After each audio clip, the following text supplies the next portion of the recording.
a participação, com a participação do engenheiro Alain Lugarini, que vai trazer um tema aqui muito interessante sobre avanços em fluidinâmica computacional para cálculo de cargas de vento em estruturas. E é um assunto, assim, de certa forma, inovador, não é, que vem crescendo muito aí no Brasil e no mundo, e nós vamos dar esse start aqui conosco, dessa vez com essa apresentação do engenheiro Alain. Gostaria de agradecer inicialmente a presença de todos os colegas aqui conosco, para mais esse bate-papo, dessa nova oportunidade aqui do mês de setembro. E eu gostaria de fazer algumas recomendações iniciais para quem não tem costume de participar conosco desse evento. A gente sempre faz um breve resumo aqui do apresentador. Em seguida, ele faz a apresentação. Após o término da apresentação, enquanto a apresentação está sendo feita, a gente pode elaborar as perguntas pelo chat aqui do Zoom. E essas perguntas pelo Zoom vão ter prioridade para a gente poder passar para o engenheiro Alain responder. A partir do momento que as perguntas do bate-papo ficarem esgotadas, a gente vai partir para as perguntas diretamente pelo microfone, né? Então, aí todo mundo pode abrir os microfones, que durante a apresentação a gente recomenda que estejam tanto as câmeras quanto os microfones desativados aí na barra inferior do Zoom, para que a gente tenha uma transmissão mais leve, não tenha muita interferência.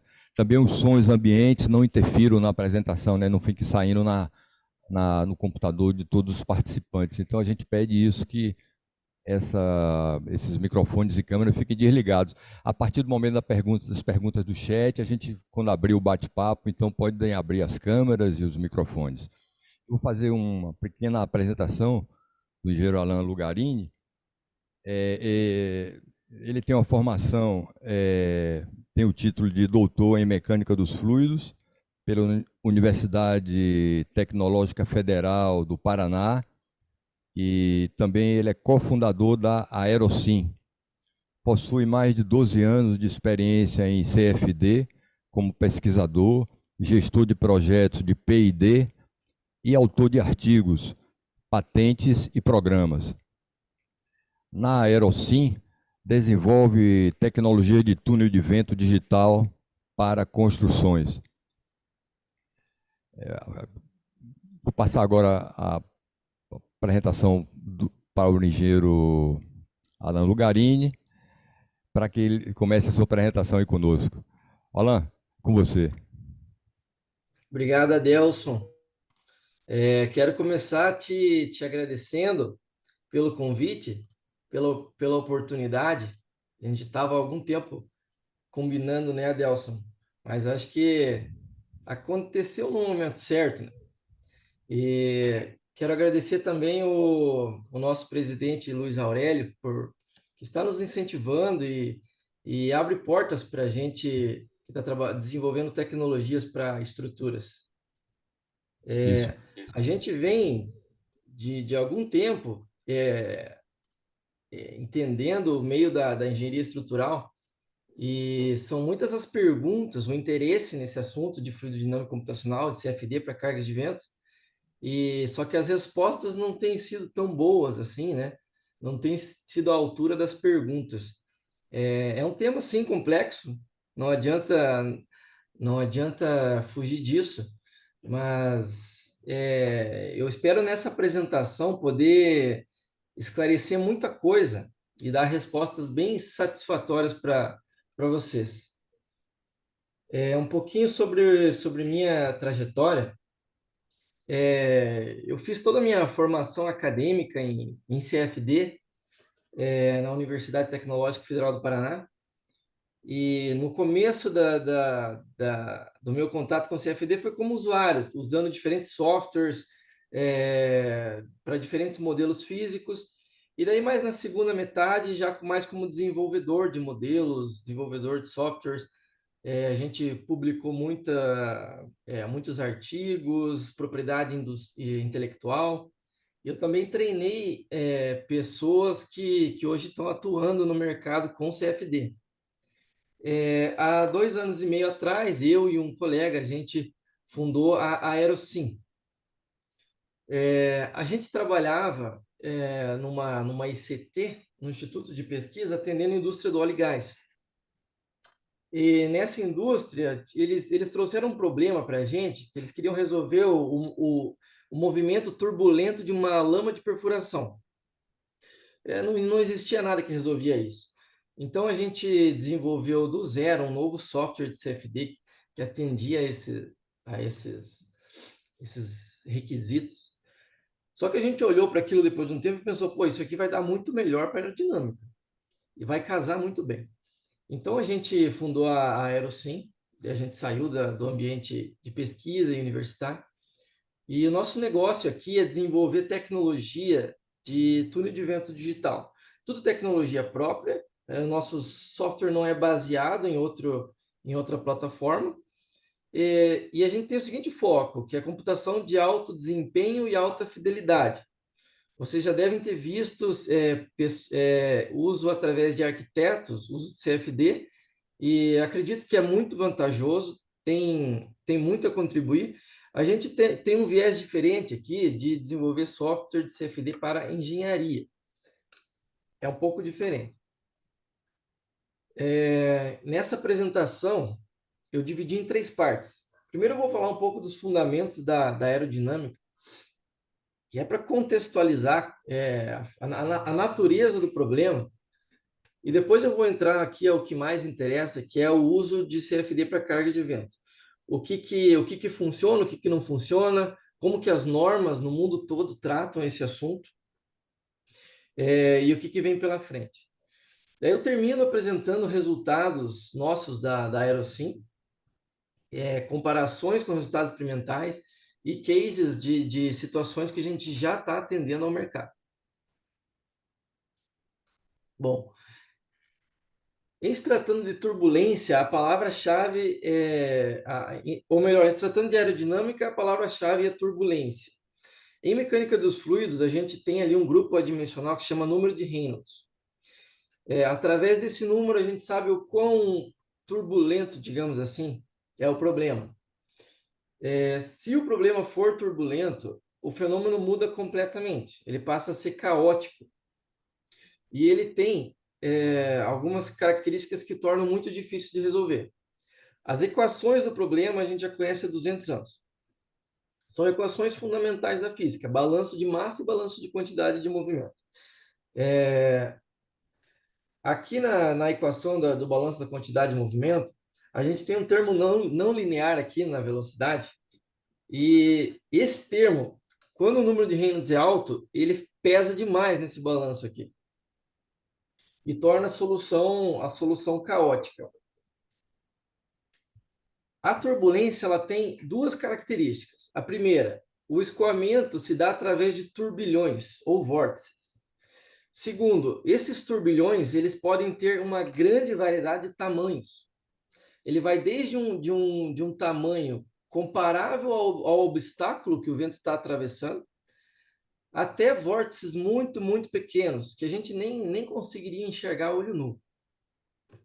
Então, toda essa variedade de escala, esse espectro de energia, precisa, em tese, ser resolvido para você conseguir capturar cada detalhe do escoamento. Os vórtices, os menores possíveis, se a gente fosse ter que representar eles através de uma solução numérica. Eu preparei aqui um pequeno exemplo do tamanho da resolução que seria necessário.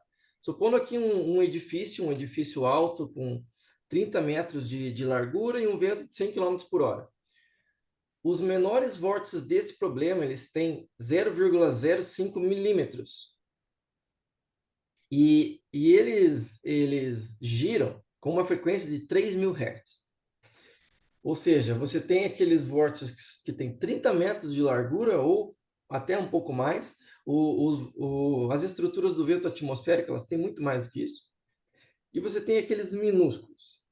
Resolver isso na força bruta está totalmente fora de cogitação.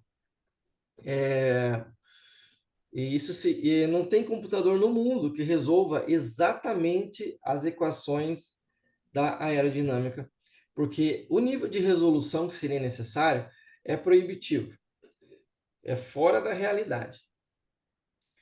Por isso que existe a necessidade de você complementar a solução numérica com modelos, para que você consiga computar a parte do espectro que você tem resolução para computar e modelar a parte restante.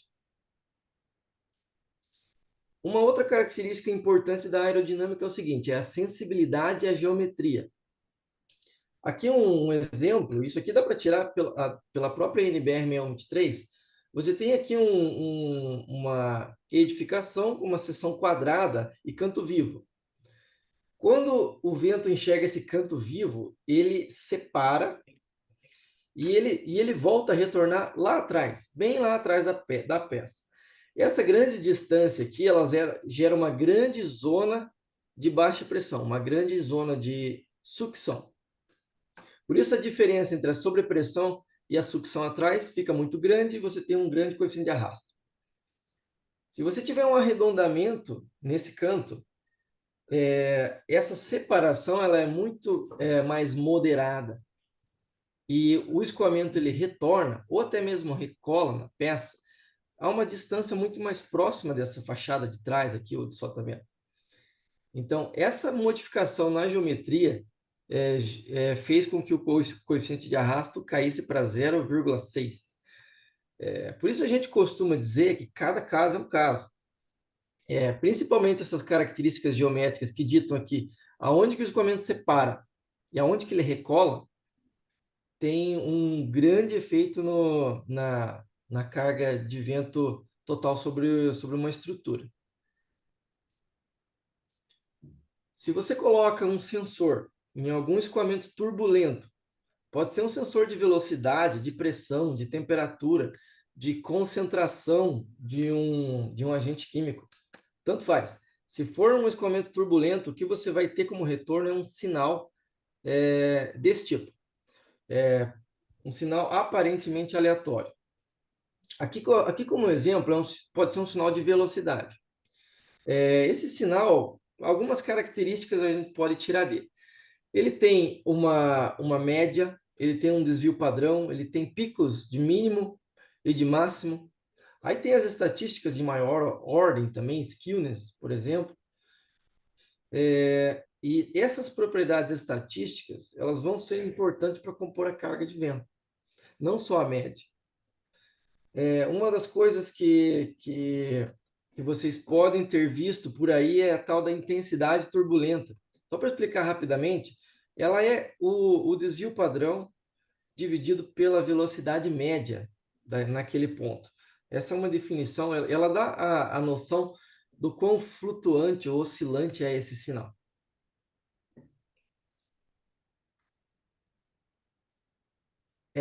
Bom, fazer o seguinte exercício. Aqui a gente tem uma fachada e o vento vai... aqui no caso é para um barracão e o vento vai atingir essa fachada frontalmente, aqui no normal ao plano da figura.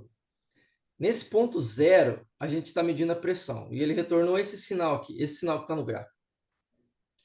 Agora eu coloco o sensor a 5 metros de distância e o que a gente mede é isso aqui, essa curva em laranja. Você nota o seguinte, que esse sinal de 5 metros, ele é bem parecido. Você tem picos que coincidem, você tem uma correlação quase perfeita. Se você afastar colocar um sensor lá para 20 metros de distância, você já perde bastante correlação. Dá para notar aqui que... Alguém com o microfone aberto aí, pessoal. Dá para notar o seguinte, que você tem picos que não coincidem, você tem diferenças de sinais, um está positivo enquanto o outro está negativo. E se você afastar mais ainda esse sensor para 50 metros, aí quase que um sinal não tem nada a ver com o outro, eles são bem descorrelacionados.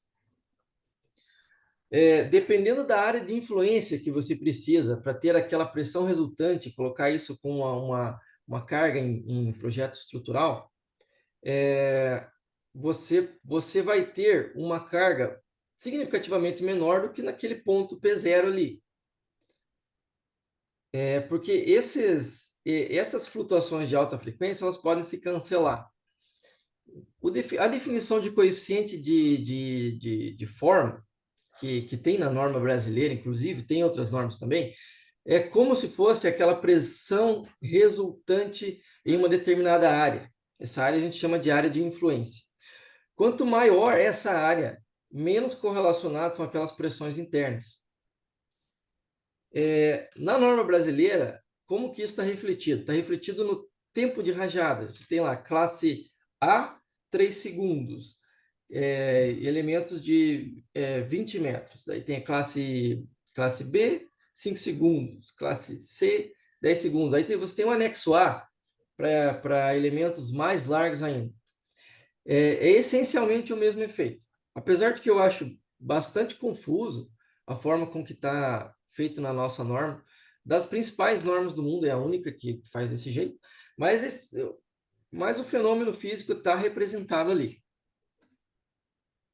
Bom, acho que aqui já a gente deu uma noção da aerodinâmica, e agora vamos partir para o assunto de CFD. Você tem, para determinação de cargas de vento, diferentes opções disponíveis. Tem soluções analíticas, que é o que a gente chama daqueles coeficientes aerodinâmicos presentes em normas técnicas ou em catálogos de engenharia. Soluções numéricas aqui, no meio, aqui no nível intermediário de precisão, e as soluções que oferecem a maior precisão possível é o túnel de vento, óbvio, de laboratório. Você tem ainda a medição em escala real, mas isso não é muito compatível com o projeto, né? Você precisa definir a estrutura antes de construir. Tem gente que fala assim, sobre o CFD substituir o túnel de vento. A conversa já começa errada desse jeito.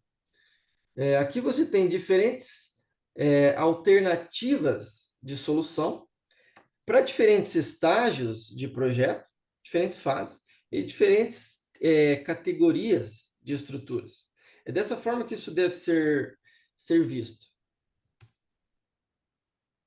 CFD é uma área do conhecimento que envolve uma coleção de modelos, métodos e algoritmos que são destinados a resolver numericamente aquelas equações que eu mostrei lá no começo.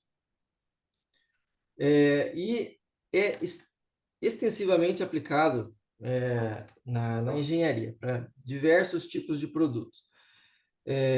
Inclusive na engenharia aeronáutica, onde provavelmente no último avião que você entrou, teve dezenas de milhares de horas de CFD em projeto, combinado com ensaios em túneis de vento. Então, esse uso complementar dá o maior benefício possível para você realizar um design do produto. Vou tentar explicar aqui, em um slide apenas, o processo de CFD. São basicamente 4 processos principais. O primeiro deles é a preparação de geometria.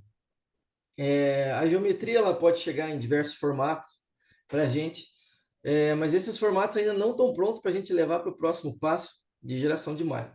Então, a gente tem que converter os formatos e simplificar certos detalhes que, ou por uma questão de custo, ou porque eles não fariam diferença no resultado final. O próximo processo é a geração de malha. A malha em CFD é no fluido. Então, todo aquele volume de ar, imagina um túnel de vento, todo aquele volume de ar do túnel de vento, a gente tem que discretizar, colocar em números, pontos ali dentro para calcular as equações de movimento do ar. São muitas opções de malha, e depende muito do método que você está fazendo.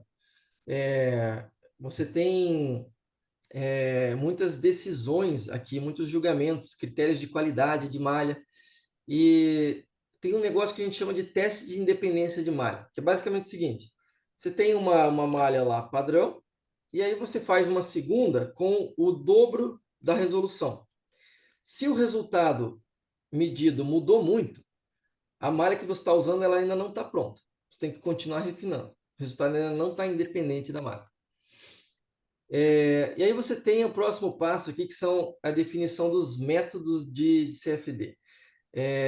Para turbulência, são diferentes modelos possíveis. Cada modelo tem uma família de parâmetros e que, bom, eles sozinhos, eles costumam funcionar bem, mas raramente você quer eles sozinhos, você quer eles combinados, né? Aí os problemas começam a aparecer. E por fim, você tem a análise. Esse processamento normalmente são pesados, gera uma quantidade grande de dados, e você tem que depois tirar sentido de tudo isso. Você vai analisar em termos de qualidade, critério de convergência, e em termos da validade do resultado.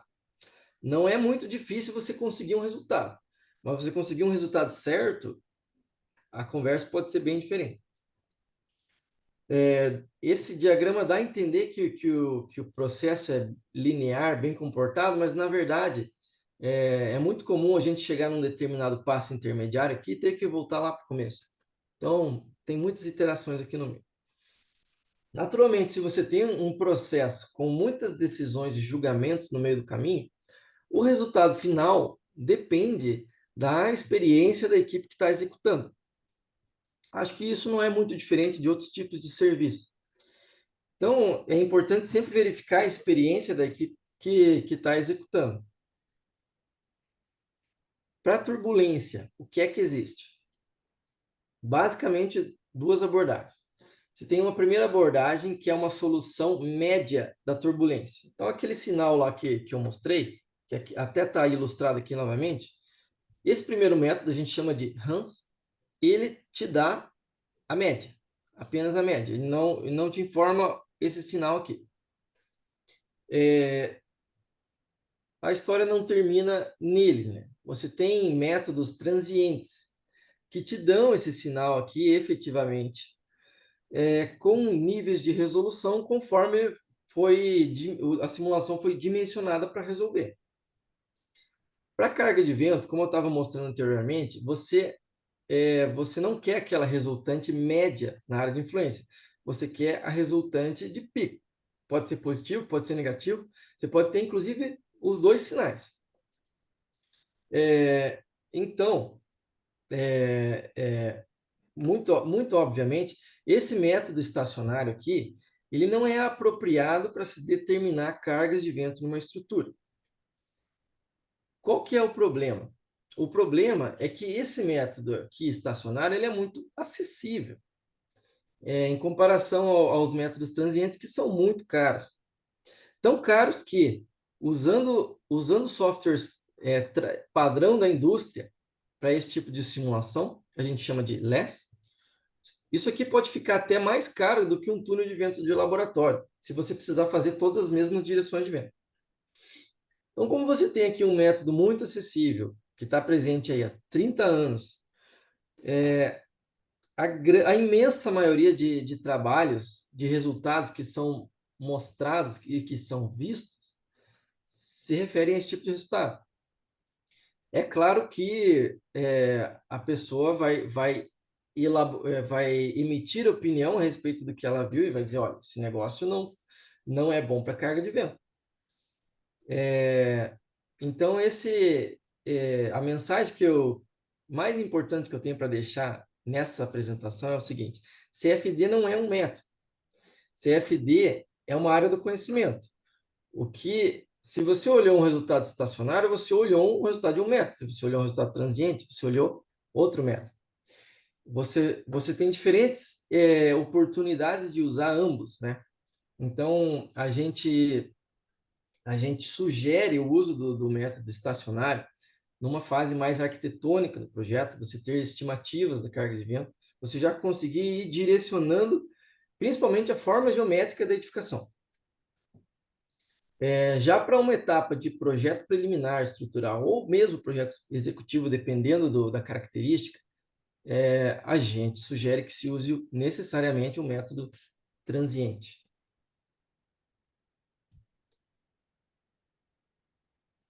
Vou falar um pouco desse método transiente. O nome dele é simulação de grandes vórtices, a gente chama ele pela sigla LESS, e o que ele faz a respeito daquele espectro é o seguinte: você resolve uma porção do espectro, resolve com resolução, distância entre os elementos de malha, ΔX, e ΔT, que é a resolução temporal. E isso que você não consegue resolver é modelado através de termos dissipativos. Essa fronteira aqui, esse cutoff, ele é dimensionado pelo usuário. A gente diz que esse método ele é tão preciso quanto você está disposto a pagar. Se você tiver uma super máquina, colocar muita resolução, você leva esse cutoff lá para frente, para altas frequências. É importante notar o seguinte: se você vai resolver para uma estrutura, que ela tem as principais frequências naturais ali, digamos um edifício alto, por exemplo, 0,2 Hz, aproximadamente. Você quer que esse cutoff aqui ele esteja pelo menos uma ordem de magnitude acima, para você conseguir representar adequadamente. Esse método realmente é caro. Esse é o motivo pelo qual a gente ainda não popularizou. Ele demanda um processamento muito pesado e gera uma quantidade imensa de dados. O que eu falei anteriormente continua valendo. São muitas decisões nesse processo, no dimensionamento, no atendimento dos requisitos de simulação. Então, a qualidade do resultado depende da qualidade da equipe. Uma outra ressalva que eu tenho a respeito desse método é que as diretrizes para se utilizar, elas ainda são escassas, são poucas e não estão unificadas. Isso é algo que dificulta bastante, porque gera facilidade de entrada para pessoas que não estão usando o método adequadamente. Uma das coisas que nos perguntam é o seguinte: tá, tem publicação técnica dizendo que o negócio funciona, que pode aplicar para projeto estrutural? Tem bastante.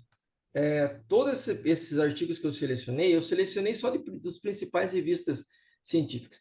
Todos os artigos que eu selecionei, eles afirmam categoricamente que o método ele é apropriado para projeto estrutural, para determinação de carga de ventos de projeto estrutural. O meu preferido e o melhor dele, ele trouxe aqui um guideline para utilização desse método. Ele fez um trabalho realmente admirável. E ele mostra aqui, eu selecionei só esse gráfico aqui do trabalho para falar para vocês. Ele está mostrando aqui pressões de pico. São aquelas pressões mais severas daquele sinal de pressão. Aqui os marcadores aqui são resultado experimental e as linhas são resultado numérico, para diferentes categorias de rugosidade. Ele se aproxima muito bem e tem um viés de errar para mais, ou seja, um viés de errar de forma conservadora.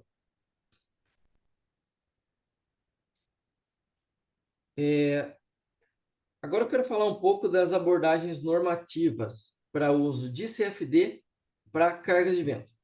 Aqui a gente não está falando de uso de CFD para conforto de pessoas ou conforto térmico para determinação de condições atmosféricas. Não, aqui é só para carga de vento em projetos.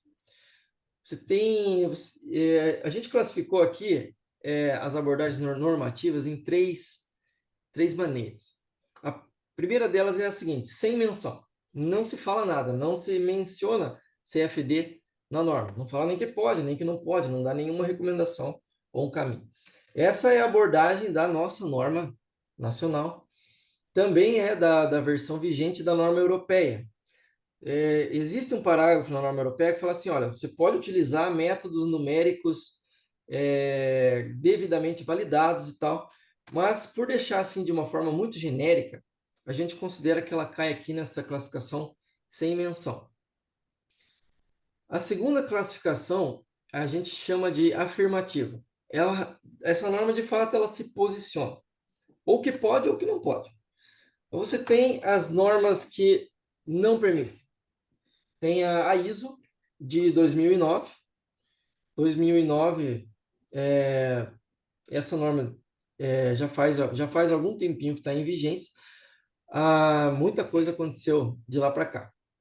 Você tem a norma canadense, que também é dessa maneira, e a Sociedade Britânica de Engenharia de Vento emitiu um artigo de posicional se manifestando contra o uso de CFD para projetos de estruturas. Essa não tem valor de norma, mas é uma posição oficial da Sociedade Britânica. Por outro lado, você tem normas que afirmam o oposto. Elas falam assim, olha, CFD pode ser usado para determinação de carga de vento.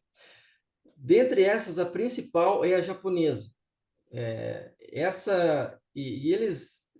Eles começaram muito antes do que os outros países. Tanto que em 2017, eles lançaram um guideline para o uso de CFD em carga de vento, dando ali requisitos, métricas de qualidade, critérios de convergência, inclusive oferecendo casos de validação. Olha, você tem que reproduzir esse caso aqui, o resultado tem que cair dentro desse nível. Você tem outros no mesma posição, por exemplo, o anexo francês para o Eurocode, norma indiana, e a última revisão da norma russa também se posicionou a favor. A norma americana acabou de ser revisada, e nessa revisão eles permitem o uso de CFD para carga de vento com um asterisco. Tem um asterisco ali, que é o seguinte: desde que esse serviço seja revisado por pares. Isso me dá a entender que é uma espécie de um ATP. Agora você tem uma terceira classe aqui de abordagem normativa, que a gente chama de informativas. O que são as informativas? Elas dedicam um anexo ou um capítulo para falar sobre o assunto, mas elas não vão falar assim, olha, pode, não pode, ou recomendo, não recomendo. Elas vão explicar quais são os fundamentos dos diferentes métodos de CFD, e vão falar, vão dar informações para que o projetista estrutural possa conversar com o engenheiro de CFD, e elas vão dizer assim, olha, para esse tipo de problema, a confiabilidade ou o nível de precisão que normalmente se verifica é tal. E aí fica a critério dos responsáveis técnicos a adoção ou não.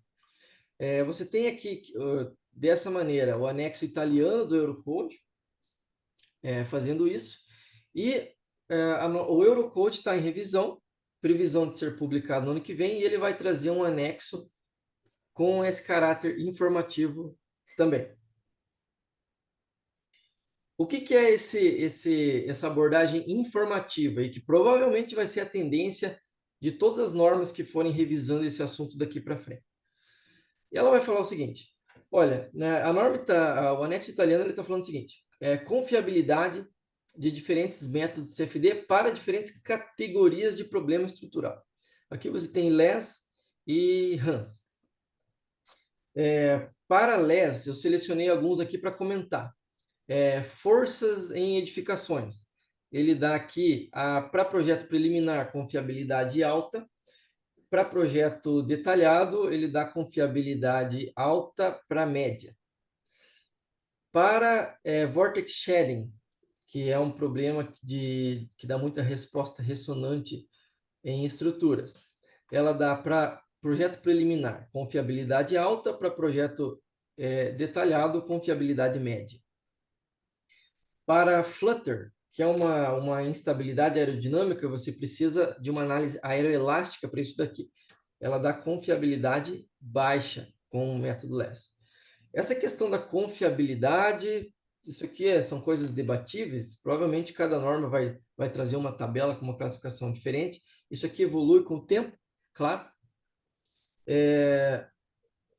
Mas é importante observar que isso aqui é uma abordagem que deve ser a tendência daqui para frente. Inclusive, para o caso do Flutter, eu realmente recomendo que não se pense em utilizar CFD para isso, porque o CFD ainda não está preparado em nível de precisão para fazer análise aeroelástica, que é aquela que a tua estrutura se movimenta enquanto você está medindo a pressão.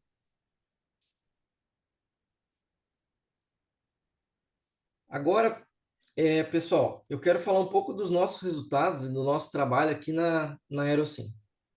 A gente tem investido bastante energia em nossa presença técnica. Então, a gente está participando de eventos tanto no Brasil quanto no exterior, mostrando resultados, falando sobre o assunto. Recentemente, a gente esteve no Congresso Internacional de Engenharia de Vento, que aconteceu na Itália, no mês passado. E a gente falou, mostrou a nossa tecnologia, encontramos amigos, fizemos novos amigos. É interessante ver como o interesse da comunidade pelo LES é muito forte. Inclusive, eu comecei a minha apresentação lá mostrando o seguinte: você tem um número de publicações aqui utilizando esse método que está em disparado. Só nesse congresso foram 22 apresentações de LES para carga de vento que eu consegui contar. Então, eu fiz o seguinte comentário: por que agora? Por que essa disparada aqui? O que está acontecendo? É o seguinte, como eu disse anteriormente, esse método ele é tão preciso quanto se esteja disposto a investir. Porque com resolução você vai jogando aquele cutoff para frente.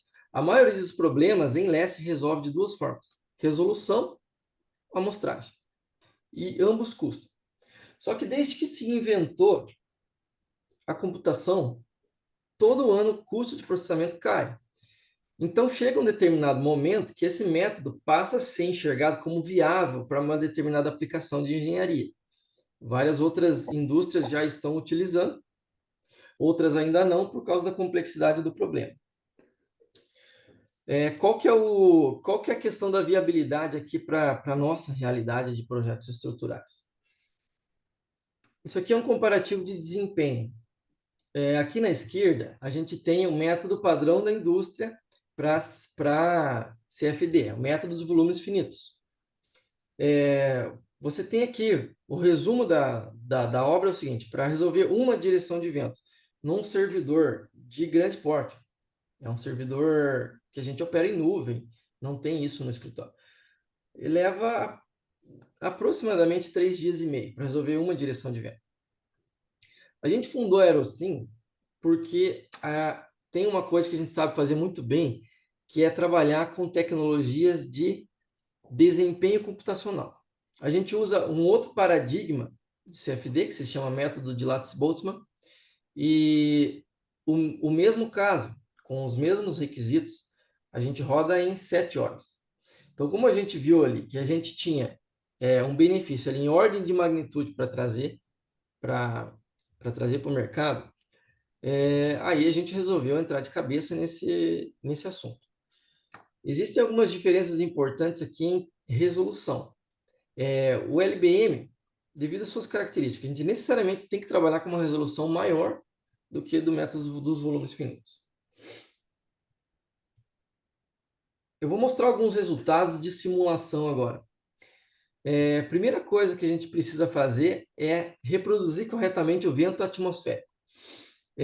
No túnel de vento se faz isso colocando ali geradores elípticos de turbulência, e aqui no chão se colocam pequenas aletas, pequenos blocos, para gerar aquele efeito de rugosidade para diferentes categorias.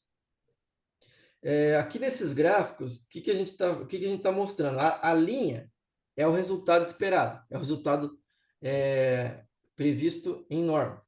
E as bolinhas são os resultados de simulação. Então, aqui, tanto para um terreno de categoria 2 quanto para um terreno de categoria 4, a gente teve um resultado bastante satisfatório aqui no perfil de velocidade, quanto no perfil de intensidade turbulenta. Essa é a primeira coisa. Se isso aqui não estiver bem resolvido, não adianta nem ir lá e colocar a edificação dentro do túnel de vento digital. Aqui a gente tem um caso de benchmarking de engenharia de vento, que se chama edifício CAARC, e aqui num perímetro localizado a 2/3 da altura, foram colocados ali vários sensores de pressão, e a gente está comparando algumas coisas aqui com resultados experimentais. Todos os pontos cinzas aqui são resultados experimentais do túnel de vento de laboratório. E azul é a Aerosym. Aqui para coeficiente de pressão média, a gente teve esse resultado que vocês veem no gráfico da esquerda, e para desvio padrão, o resultado que vocês veem no gráfico da direita. A gente tem a gente está observando o seguinte tipo de erro. A gente está tendo um desvio padrão um pouco maior do que o experimental. É algo que, com o tempo, a gente está trazendo para níveis cada vez mais perto, mais próximos, e isso dá um viés de erro para mais, ou seja, para maiores cargas. É importante colocar em perspectiva o quanto que é esse desvio em relação ao experimental. A gente apresentou no Construmetal, que faz poucas semanas agora, também um caso de benchmark, mas agora para uma edificação baixa. E a gente está mostrando nesses gráficos aqui pressão de pico. Existem diferentes formas de se determinar pressão de pico ou pressão de projeto. Aqui a gente está usando o uso do fator de pico. Então a gente combina a média com o desvio padrão. Aqui no gráfico, as bolinhas agora são o resultado experimental e a linha azul é a Aerosym. E a linha verde é a norma brasileira, é o coeficiente retirado da NBR 623. Então, a gente tem esse desvio em relação ao experimental, normalmente erra para mais, não é regra, normalmente.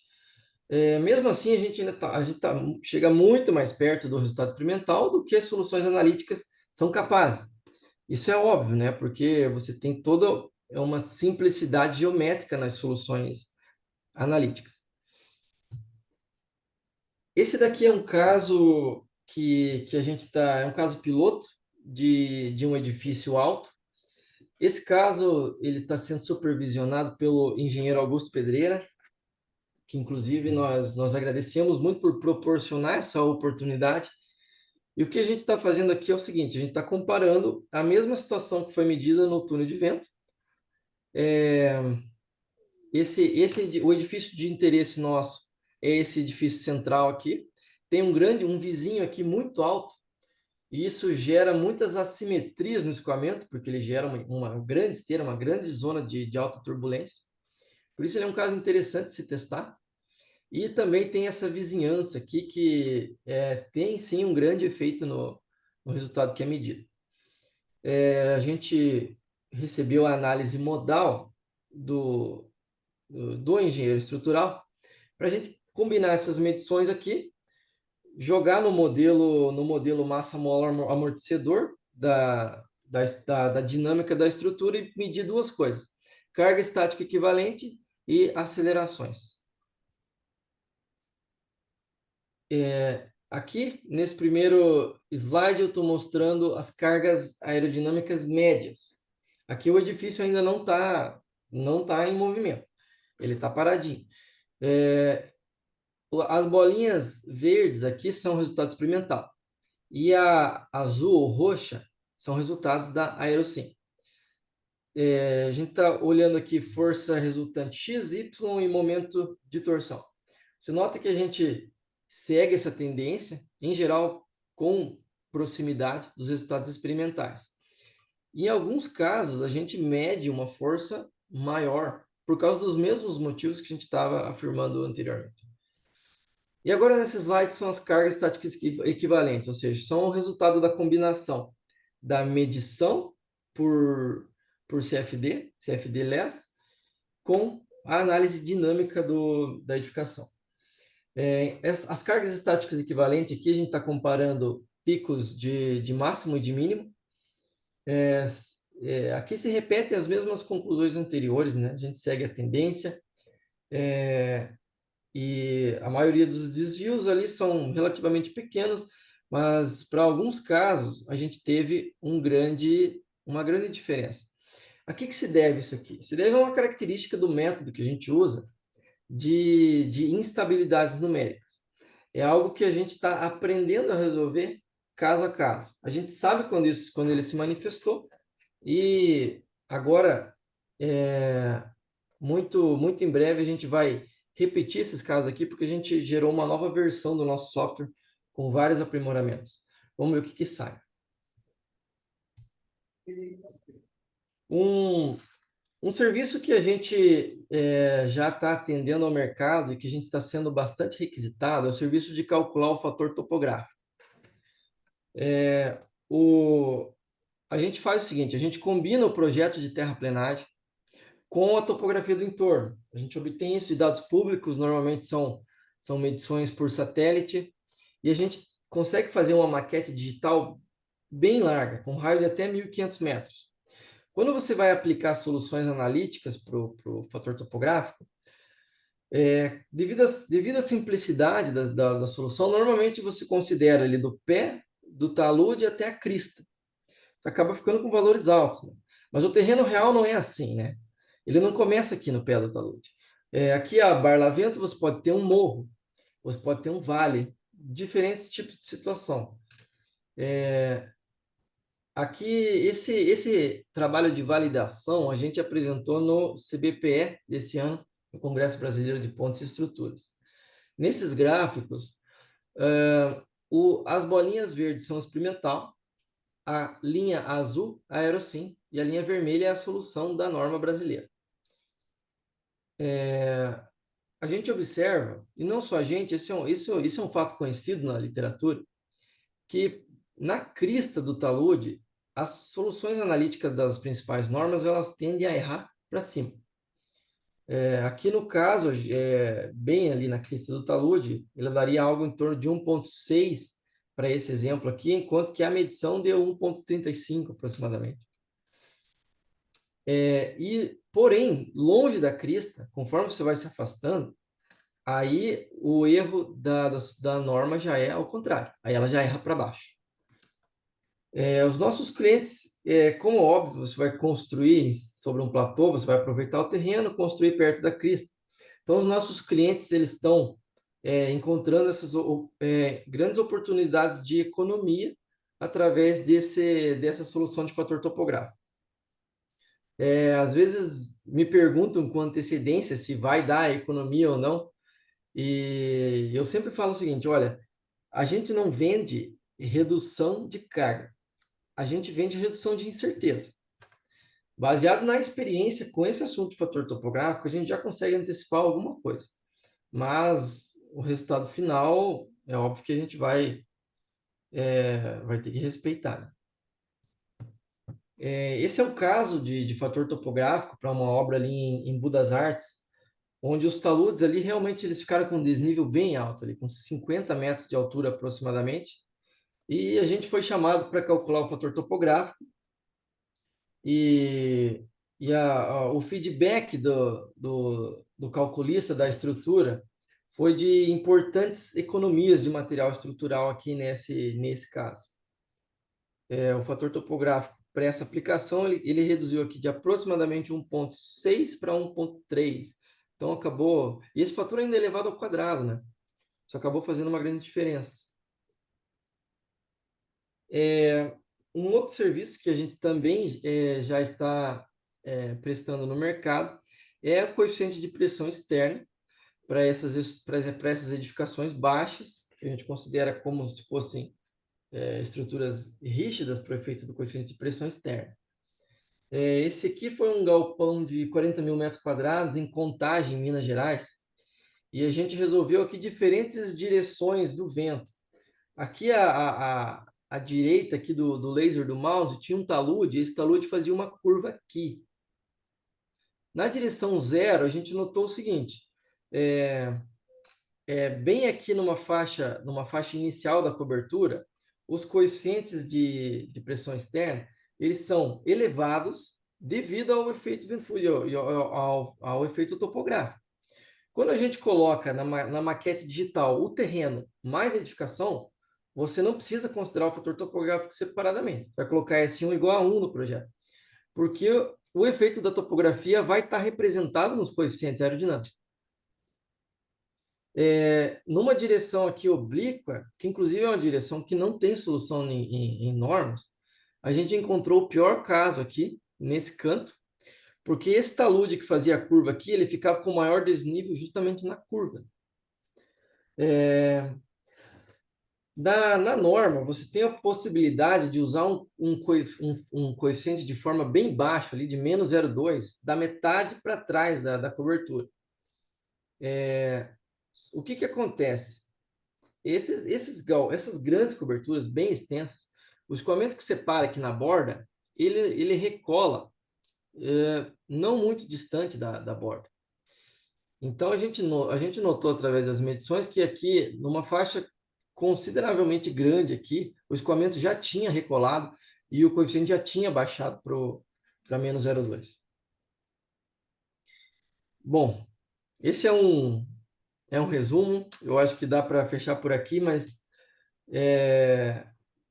não sem antes agradecer algumas pessoas aqui que têm feito muita diferença na nossa jornada. Ou abrindo portas para a gente conseguir testar, validar, ou mesmo nos colocando em atividade. Então, eu quero agradecer aqui João Vendramini, Vitor Pereira, Augusto Pedreira e Sérgio Stolovas. Também vou agradecer os nossos parceiros financiadores, os nossos apoiadores, e quero convidar todos para nos seguir no LinkedIn. A gente tem o Instagram também, é o mesmo arroba. No LinkedIn a gente tem feito, tem se comunicado mais com o pessoal de estruturas, fazendo publicações mais técnicas, né? Então, quem tiver interesse em acompanhar a nossa jornada, os nossos resultados de validação e as nossas atividades no mercado, estão convidados a nos seguir. Obrigado a todos pela paciência e quero ficar à disposição agora, se vocês tiverem qualquer dúvida. Ok, Alan, muito bom. Esse tema que você trouxe para a gente, muito interessante, rapaz. E a sua apresentação também foi fantástica, né? Você colocou tudo de uma forma bem clara para todos poderem acompanhar paulatinamente, enquanto a sua apresentação você discorria a sua apresentação. Eu achei muito interessante todo esse estudo que vem sendo desenvolvido aí com essas alternativas aí para estudo do vento. A gente, como tinha combinado no início, Alan, a gente vai ver aqui no chat as perguntas que tem. Às vezes tem poucas perguntas, às vezes as perguntas aparecem mais, né? Mas assim, uma das perguntas que apareceram aqui, eu sempre procuro fazer logo inicialmente para poder dar um start aí nas perguntas, né? E essa minha pergunta que eu estou fazendo para você, ela faz referência a esse galpão que você acabou de mostrar para a gente aí, que teve uma influência muito grande do fator topográfico, né? Que foi o galpão de 30, acima de 30 mil metros quadrados, né? Eu estou perguntando assim, Alan, no case de sucesso que vocês conquistaram para um galpão de 30 mil metros quadrados de área construída, vocês também fizeram sugestões para o projeto arquitetônico da obra? Essa é uma boa pergunta, Delson, porque normalmente quando a gente entra no projeto, a arquitetura já está definida. E aí o benefício que a gente pode dar ele é bem mais limitado, né? Então o que a gente pode fazer é calcular ali o fator topográfico e, e dar essa informação para o calculista da obra. Agora que a gente já tem trabalhado com as construtoras, incorporadoras desse segmento, os projetistas também, a gente já está começando a se antecipar a alguns problemas, né? O principal que a gente nota é o seguinte: a fachada, quando ela é muito próxima da crista do talude, realmente vai dar um fator topográfico bem alto. Às vezes, se tiver a oportunidade de afastar ali coisa de 10 metros, 20 metros, a diferença acaba sendo bastante expressiva. Outra coisa que a gente tá podendo comentar é o seguinte: é, essas, essas, esse tipo de obra aqui, de grandes galpões logísticos, grandes coberturas, as soluções de norma, quando elas foram feitas para edificações que não tinham todo esse tamanho, toda essa razão de aspecto. Então a gente está notando ali que o escoamento deixa eu mostrar uma ilustração aqui. Aqui é um cubo, mas eu vou conseguir explicar o que eu quero dizer. O escoamento aqui está vindo da esquerda para a direita. E ele separa bem aqui na borda. Quando ele separa, ele gera uma grande sucção aqui embaixo. Só que essa edificação, se ela continuasse lá para trás, esse escoamento ele iria recolar. Quando ele recola, aí a sucção ela já cai bastante.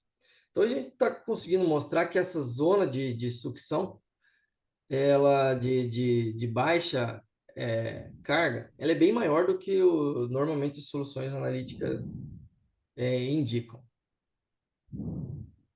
Ok, ok, Alan. Você já respondeu tudo, vai continuar, pô, como é isso aí? É basicamente isso, Adelson. Ah, beleza, muito bom. Sim, Aí tem outra pergunta para você quando a aqui gente também, entra, a Alan. gente já não pode fazer muita coisa em relação à arquitetura, né? É aquela Sim, arquitetura e sim, entendi. Olha, tem outra pergunta aqui que eu resolvi colocar também para você, Alan, que é o seguinte, está perguntando assim, Alan, na carteira de clientes da Aerocim, clientes que contrataram serviços, né? Você poderia informar o percentual daqueles que também utilizaram o estudo em túnel de vento para a mesma obra?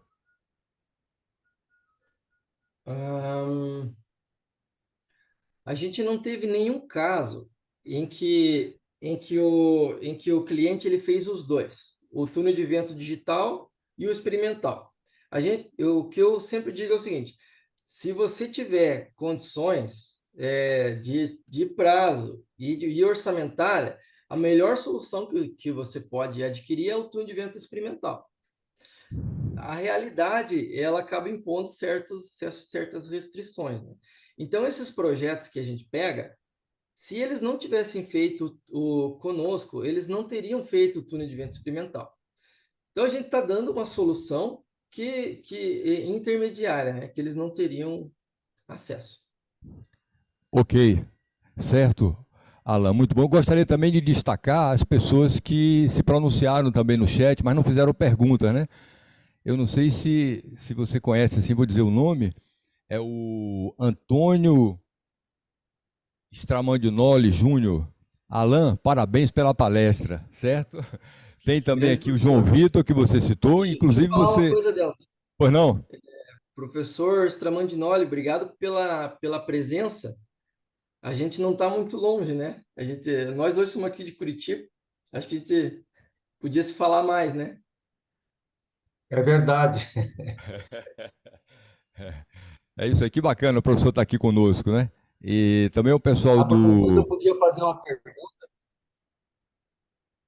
Professor Antônio, eu queria pedir ao senhor para estar conosco aí. Daqui a pouco a gente vai abrir os microfones e aí nós vamos entrar nessa interação do bate-papo. Eu vou só continuar aqui no chat rapidamente e em seguida a gente já Ok. entra aí ligando as câmeras e os microfones e a gente já faz essa interação tete a tete aí com o Alan. Também eu queria destacar o pronunciamento do João Vitor, né?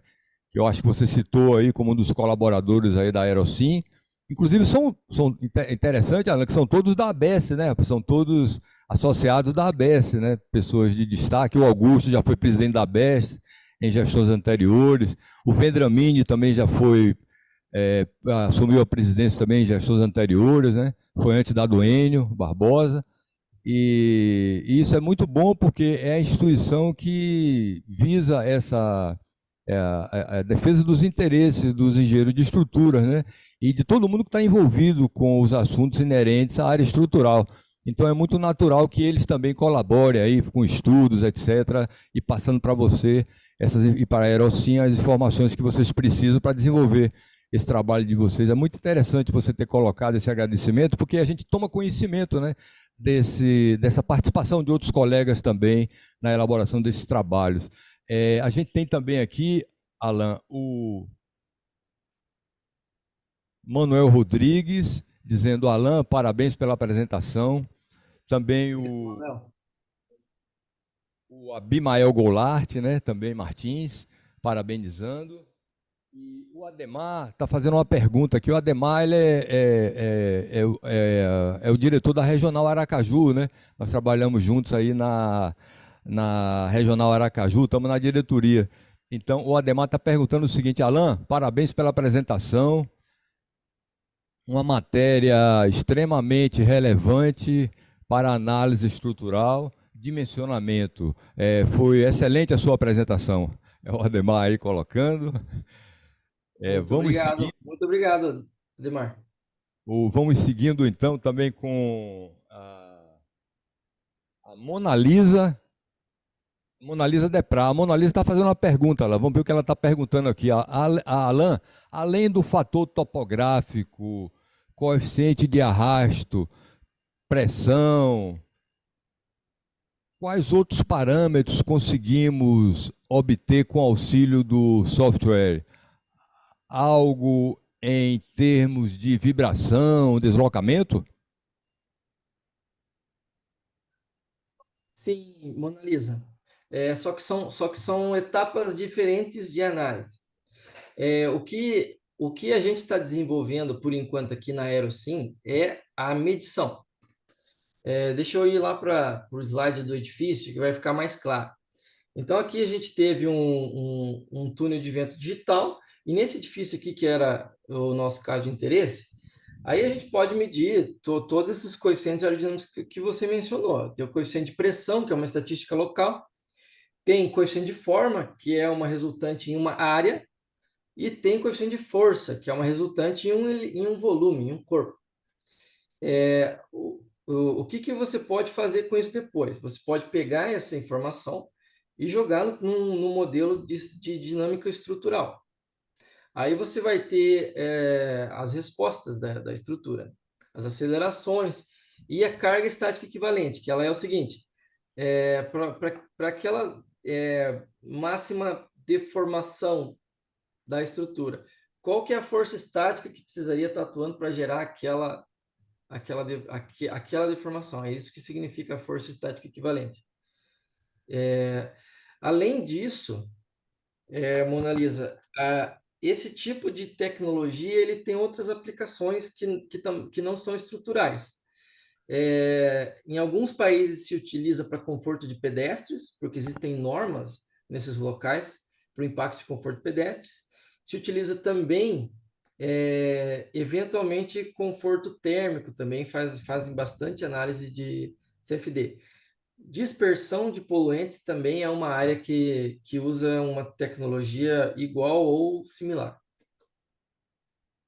Ok, Alan, muito bom. A gente teve também uma manifestação aqui do Rodrigo Pascoal, dizendo: Alan, parabéns pela palestra. Aqui é o Rodrigo Pascoal, é isso aí, é o Rodrigo, Valeu, né? Pascoal. Ele é nosso vice-presidente aqui no Instituto de Engenharia do Paraná. Eu falei até com ele aqui pelo chat, quando ele deu boa noite a todos, eu cumprimentei ele também, do Instituto de Tecnologia, muito boa presença também aqui conosco, o Rodrigo Pascoal, é isso aí, Alan. E temos também uma manifestação do Sandro Troian, dizendo o seguinte: parabéns, Alan, aí pela apresentação. E, na Obrigado, Sandro. verdade, o Sandro, né, conhecido seu também, né? Que bacana. Sim. E a gente, na verdade, Alan, eu, por exemplo, pessoalmente, tive das disciplinas que eu achei mais difíceis na época que eu estudei, na década de 80, eu me formei em 1983 aqui na Universidade Federal de Sergipe, e uma disciplina que eu achei mais difícil de todo o curso que eu fiz da graduação foi mecânica dos fluidos, rapaz. E que eu sei que não é fácil esses estudos aí de fluidos, etc., que o vento se inclui. Se fizer 2 vezes, fica craque. Aí o cara que quer atuar na área vai repetir com vontade, né? Pô, essa eu vou perder para poder fazer de novo. Mas realmente foi uma das mais difíceis que eu achei, com aquelas equações impressionantes da mecânica dos fluidos, né, rapaz? Derivadas e integrais, etc. Mas é isso aí. Então, pessoal, a gente esgotou aqui, né, essas perguntas pelo chat, né, manifestações, etc. E eu queria solicitar, todos agradecendo a todos que estão conosco aqui até agora, e pedir para que abram as câmeras e os microfones para que a gente possa também interagir aqui com o engenheiro Alain sobre a apresentação que ele fez e outros assuntos também que acharem conveniente. E o Antônio Starmandino Júnior tinha uma pergunta para fazer aqui, diretamente aqui no microfone. Vamos lá, Antônio, pode ficar à vontade, o microfone está com você aí. Ok, obrigado, Adelson. Pois, Alan, eu gostaria de saber, eu não sei se você já falou alguma coisa com a Mona Lisa, mas além das forças estáticas equivalentes, daria para ter como resultado as acelerações para a gente ver o problema do conforto? Boa noite, professor Stramandinoli. Obrigado pela presença. A resposta é que sim. E a gente fez esse caso aqui. A gente mediu a aceleração aqui nesse caso do edifício, que foi um Aham, edifício projetado para a cidade de São Paulo. Ele foi medido em túnel de vento, depois a gente teve a oportunidade de simular esse caso para comparar. E aqui a gente mediu, eu mostrei aqui carga estática equivalente, e aqui embaixo tem a aceleração também. Aceleração no centro do último pavimento. ah, certo. A gente teve aqui uma variação em torno de um desvio de 2 a 3 milig aqui Aham, em relação ao resultado experimental. certo. Ok, Ok. Alan. E Pois não, professor, pode continuar. quer dizer, o que me parece é que com o desenvolvimento essas diferenças tendem a diminuir, certo? Sim, sim. Essas diferenças tendem a diminuir, porque no nosso caso, a origem delas são instabilidades numéricas, geram oscilações que não são físicas. Só que conforme a gente vai usando, a gente vai identificando o que está gerando essa oscilação e a gente vai melhorando o nosso processo, a gente vai tirando essas fontes de erro. Esses resultados aqui eles foram gerados aproximadamente 2 meses atrás. E no Uhum. mês que vem a gente vai repetir, é, e com certeza a gente vai ter vai fechar esse gap um pouco mais. E mas a última pergunta, se primeiro permite, em termos de custo entre o túnel de vento experimental e virtual, existe uma diferença? Como que é isso?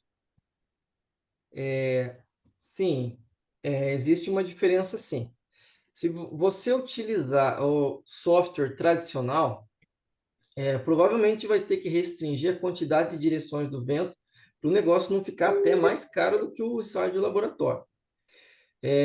Aqui para a gente, o nosso preço para atender como serviço tem ficado algo em torno de 20% do que é o ensaio experimental. E o prazo tem uma grande diferença, né? Que eu acredito que, do ponto de vista dos nossos clientes, tem sido até mais atrativo. Nosso prazo está em torno aí de 2, 3 semanas máximo para entregar tudo. Aham. Ah, entendi. Ótimo. Olha, É, isso aí é uma vantagem muito grande, viu, Alan? aham. Ok. O pessoal comenta bastante que essa questão do prazo pesa muito na decisão, né? Aham. Se permite E, só mais um. sim, pois não, professor Antônio, continue aí. Você falou também que existe um estudo um pouco mais simplificado, vamos dizer assim, que é na fase de projeto inicial para estudar a forma mais adequada da edificação, correto? Correto, correto. É, Isso, isso aí poderia bom, ser feito já no início e também auxiliaria assim a estudar, por exemplo, a forma mais adequada e que levasse ao menor esforço provocado pelo vento, certo? certo. Se isso vai acabar efetivamente contribuindo para uma estrutura mais eficiente ou não, depende da característica da estrutura. Você trabalha com edifícios altos, né, professor? Uhum. Para esse caso, acho que a principal, um dos critérios mais difíceis de se atingir ali são os estados limites de serviço. Como isso depende da resposta ressonante do edifício, esse método médio aqui, ele não vai atender nesse caso. Não vai atender bem para uma otimização arquitetônica, porque ele não vai dar isso aqui, que é com esse sinal que a gente calcula o espectro da resposta ou da força. Se fosse uma edificação, uma estrutura rígida, acredito que isso daí poderia contribuir, sim, esse método estacionário aqui. Ok. Acho que era Mas, isso. Eu agradeço é, muito as tuas respostas, Professor explicações. Antônio, obrigado pela participação aí, foi muito bom. Alan, eu obrigado, queria professor. pedir a você, Alan, que descompartilhasse sua tela, porque de vez em quando a gente consegue fazer um print aqui no final, quando vai chegando para as considerações finais, para a gente ficar todo mundo aí na tela, pô, participando, Claro. etc., que tem uma interação aí melhor, não é? Agora, a gente apareceu, chegou mais uma pergunta aqui no chat, que eu gostaria de destacar também, que parece bem comprida a pergunta. A pessoa Viu, que fez Adelson? foi. Pois não, é o Manuel Eu, Rodrigues está falando? eu sou, Você sou queria professora fazer. da Poli, que depois eu queria fazer Pois uma não? pergunta aí. Pois não, Mas depois. professor, vamos fazer já. Eu vou botar essa aqui do chat, embora já tenha, porque ela pareceu muito extensa essa pergunta, e deu muito trabalho para escrever, viu, Alan? Então eu vou dar prioridade aqui. Logo em seguida a gente volta aí para a gente fazer as perguntas por Daqui microfone. a pouco eu vou ter que sair, mas tudo bem, depois eu posso. Não, então o senhor pode fazer a pergunta e depois eu faço essa aqui. Vamos lá, vamos aproveitar esse seu tempo escasso aí para fazer. Bom, ô, Alan, tudo bem? Eu sou professor lá da UFRJ, sou paranaense também, igual você, só que eu tô longe aí do meu estado. Bom, eu queria saber se você fez alguma comparação com, por exemplo, o programa da Autodesk, o CFD também, só para dar uma... que a gente está começando a trabalhar com esse programa da Autodesk, e agora fiquei interessado no seu programa também, né? De repente. Com certeza, professor. Obrigado pela pergunta. Em relação ao programa da Autodesk, e vale na realidade para qualquer software de CFD que possa ser aplicado em estruturas. O meu comentário aqui vale de modo geral. É necessário ver qual que é o método que esse software está usando, o método que ele está usando para turbulência. Eu sei que ele usa o método estacionário. Existem outros que utilizam ambos. Uhum. Então, o que esperar de resultado tem que ser ajustado à expectativa. Com o método estacionário, você vai ter somente essa resposta média aqui. Então, como método estimativa para uma fase inicial de projeto, eu considero que os ganhos podem ser muito bons. Eu estou com a minha tela aberta, eu pensei que estava compartilhando aqui. Eu vou compartilhar porque a resposta vai Pode depender disso. compartilhar de novo, Alan, tranquilo. Isso. Apareceu? Sim. Professor Manuel, Sim. esse software, ele utiliza o método estacionário. Existem outros que utilizam ambos, o estacionário e o transiente. É necessário ajustar a expectativa sobre o que você vai ter e qual que é o nível de confiabilidade daquilo para aplicar no projeto de estrutura. O método estacionário ele vai te dar só essa linha vermelha aqui, ó, que é a pressão média. Como compor carga de pico com essa informação? Existem algumas tentativas. Existe uma abordagem que chama quase estática. Ela é uma tentativa de se dimensionar através disso. Ela tem as suas limitações, né? Então, para uma determinada fase inicial do projeto, onde uma estimativa vai ajudar muito, onde a questão arquitetônica está aberta a mudanças, acredito que o método estacionário tem bastante a contribuir. Para estágios mais avançados, eu realmente sugiro que se pense apenas no método transiente. Ah, tá, ok. Tá. A gente Certo, vai então. testar o edifício Carci. Eu já tenho uns artigos nesse edifício, está até publicado no CBPE. Então, eu quero rodar lá, mas eu não. Esse é o próximo passo aí. Eu já vi que você fez umas análises, aquele mesmo prédio lá, né? Isso, a gente De repente, rodou o edifício. com a Arca. Inclusive, a gente rodou ele com análise dinâmica, ou seja, considerando a resposta ressonante dele. Não tem esses resultados aqui, mas posso te mandar, professor. Os resultados Ah, são é? interessantes. Tá, eu vou encaminhar o meu, eu pego depois o seu e-mail na internet e encaminho o meu Aham. artigo também. Ok, Se o senhor quiser obrigado aí. disponibilizar o e-mail pelo chat, o Alan pode pegar também. Aqui no chat também a gente consegue imediato, professor. Obrigado pela Ah, é. participação, professor Manuel Rodrigues. Aí nós Desculpa vamos aí, então. Adelson, desculpa aí Bacana, foi interromper. muito boa a sua intervenção. E Desculpa nós estamos aqui interromper aí, agora. perdão, Não, hein? foi muito bom. O objetivo do bate-papo realmente é esse, essa interação entre a gente e o apresentador, né? Eu acho que foi muito oportuna sua colocação. E essa pergunta que nós temos no chat ainda, Alan, é do Gustavo Chodraui. Ele está dizendo o seguinte: laboratórios de ensaio de túnel de vento estão com a tendência de sempre fornecerem antecipadamente uma análise de CFD para o cliente, para o cliente já ir ajustando, não é? Para o cliente já ir ajustando os valores das forças devido ao vento frente às da NBR 6123.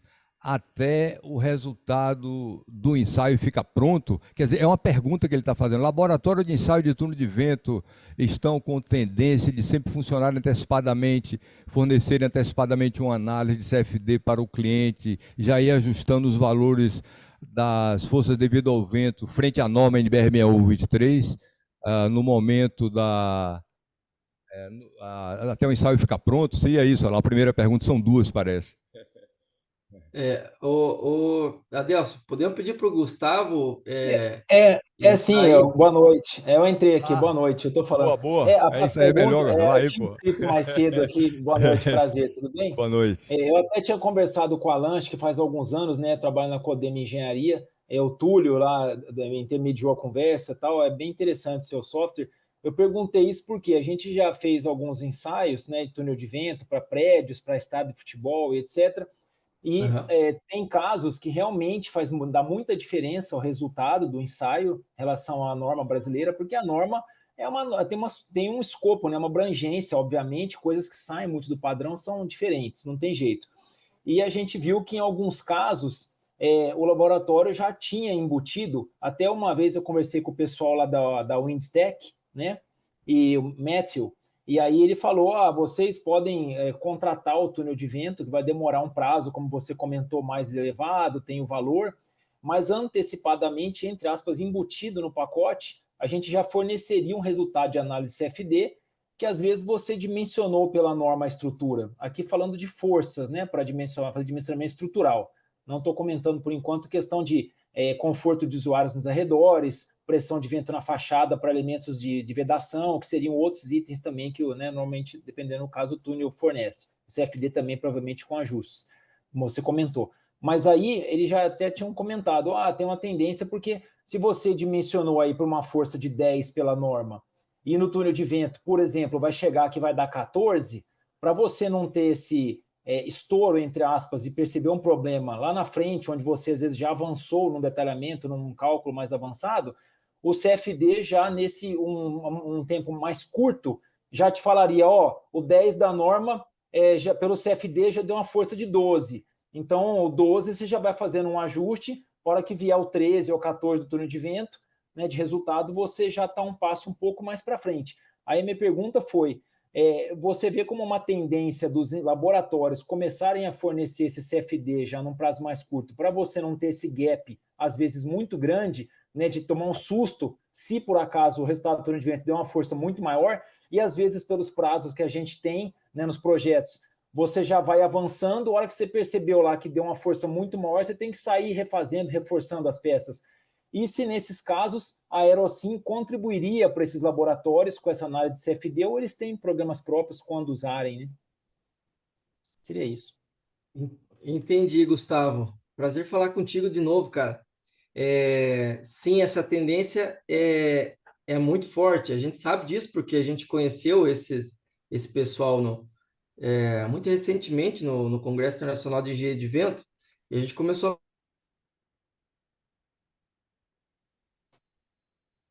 só falar com eles. Então, a gente está falando com o Inditec, as principais. Eles entregam essa antecipação de resultados hoje, principalmente através do método estacionário, do método Hans. Perfeito. E eles têm interesse no método LESS, CFD-LESS, para explorar não só a antecipação de resultados, mas também Assertividade. a assertividade. Determinadas classes de estruturas, principalmente estruturas rígidas, elas poderiam ficar apenas com o resultado da simulação transiente, sem necessidade de fazer um túnel de vento, porque o resultado poderia ser muito parecido. E eles têm, quando eles utilizam uma firma de consultoria de engenharia de vento, utiliza um método estacionário de CFD, eles têm muita experiência para complementar aquele resultado. Por exemplo, na norma brasileira, você tem aqueles coeficientes aerodinâmicos que são médios, um asterisco aí no médio, combinados com uma velocidade, a pressão dinâmica de pico. Isso é para dar a pressão de pico. Porém, aqueles coeficientes médios da norma, eles não são exatamente o coeficiente médio que saiu do ensaio. Eles são coeficientes médios interpretados.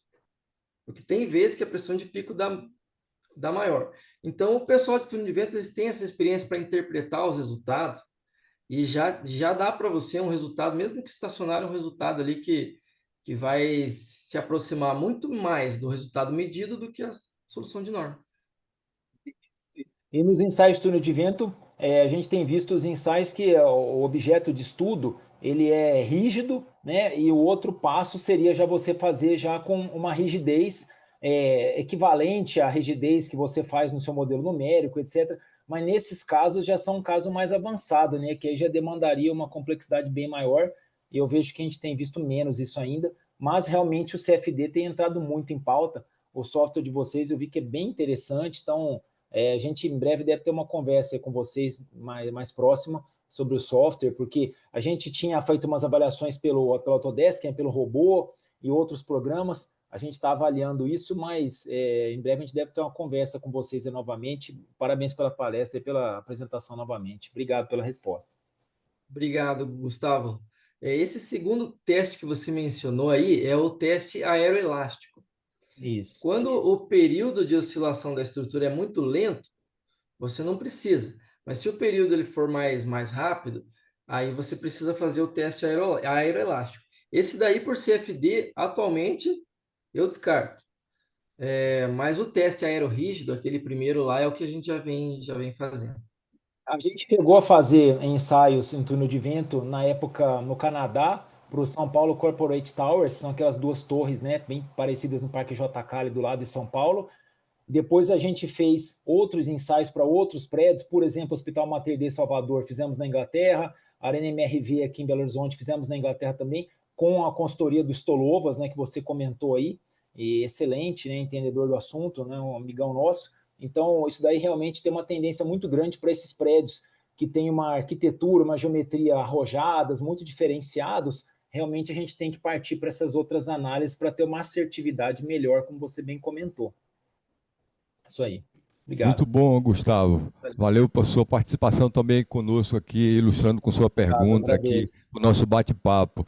E interessante, Alan, é que nesse comentário que eu fiz com você, dessa ida lá a Fortaleza, no evento da ABS Regional de Fortaleza lá, tem muitos colegas conhecidos nossos lá em Fortaleza, eu fui também me matriculei no curso do Stolova sobre dinâmica das estruturas, além desse evento da Regional, que houve esse encontro com várias apresentações, que eu comentei com você que tive a oportunidade de conhecer a engenheira de proteção que está morando nos Estados Unidos, que podia ser um outro bate-papo aí nosso, se ela aceitar o convite, como você gentilmente aceitou, né?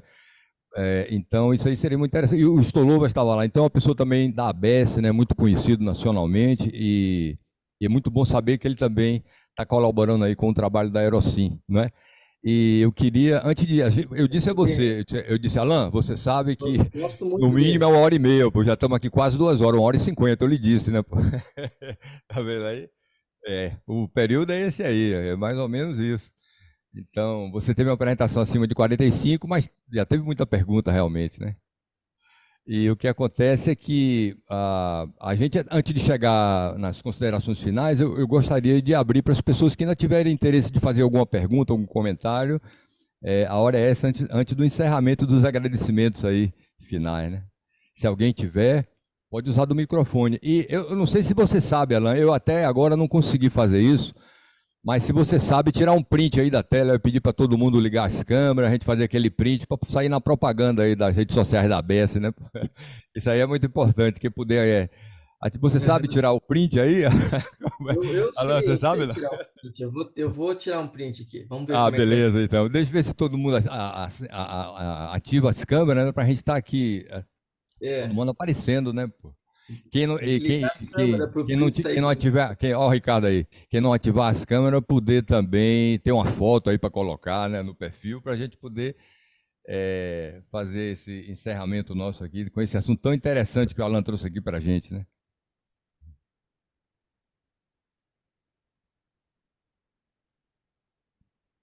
Isso aí, Vá ó. lá, vá Meu lá, print, vá lá, meu Alan. print Nem todo saiu mundo quer aqui. aparecer, pô. Nem todo mundo quer aparecer. Ah, o print tá Oi, feito, depois Adel. você manda para mim aí que eu vou Pode confiar. colocar também nas redes sociais da ABS. E, inicialmente, né, antes de ir para as considerações finais, assim, etc., eu gostaria de agradecer ao Alan pela sua participação aqui conosco, né? Assim que foi convidado, ele prontamente atendeu, quer dizer, tentou encaixar na agenda, e a gente viu essa dificuldade sua pelos eventos que você participa, né? Aqui da ABPE no Brasil, esses eventos internacionais de vento que você sempre procura estar presente, etc., para se atualizar. Então, muito justificável você não ter podido encaixar quando a gente pediu, mas correu tudo muito bem, de forma que você pôde, logo em seguida, poder estar conosco aqui 2 ou 3 meses depois do convite. E foi muito boa essa participação nossa, muito oportuno também, porque não é um trabalho muito conhecido ainda, né? Uma coisa que, assim, nessas áreas todas que abrange, que na área de engenharia estrutural está começando, eu acho que é uma oportunidade muito boa de trazer esse evento aqui, esse assunto tão interessante para os colegas que participam conosco do bate-papo. E eu queria só lembrar a todo mundo, né, que o Enes já vai acontecer para a semana, meus amigos. Então, quem puder participar, acho que as inscrições estão abertas ainda. Eu tive a oportunidade de estar nesse presencial de São Paulo do ano passado, foi muito interessante rever a todos, né, após a pandemia, quando a gente estava fazendo o Enes em formato EAD, não é? Então, tá lá presencialmente, revendo todos os colegas, e eu fiquei muito surpreso, porque todo mundo foi me cumprimentar por causa do bate-papo com a Bess. Eu não sabia que estava tendo essa repercussão toda, né? E o Covas da TQS, né? Olha, o Enio, o presidente na época, pô, todo mundo me cumprimentando e falando como se fôssemos muito próximos. Então, eu acho que esse é o grande lance aqui da ABS em si, é essa confraternização, né? Essa interação entre os colegas da engenharia estrutural, né? Além da gente estar batalhando pela melhoria do reconhecimento nacional dos engenheiros de estruturas, a gente também está interagindo, está trocando experiências, está convivendo assim de uma forma muito legal nesses eventos que há presenciais. Eu acho que vale muito a pena participar.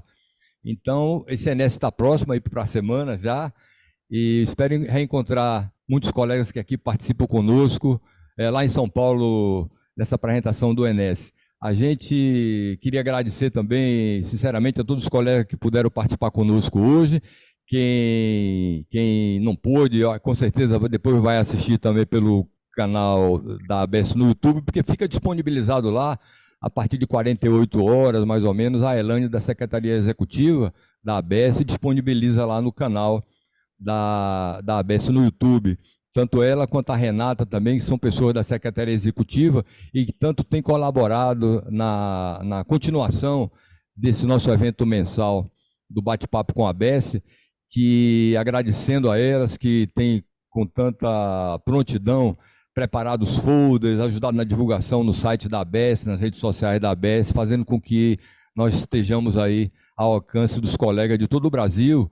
E já tivemos também a oportunidade de ter colegas, tanto na apresentação quanto na assistência, né, conosco, participando de outros países também. Isso é uma coisa que me trouxe muita satisfação em poder saber e constatar, né, que tem colegas de todo mundo aqui conosco, trocando essas experiências, mantendo esse contato visual muito bom e conhecendo, né, fazendo com que nos conheçamos mais através dessa oportunidade do bate-papo com a ABS.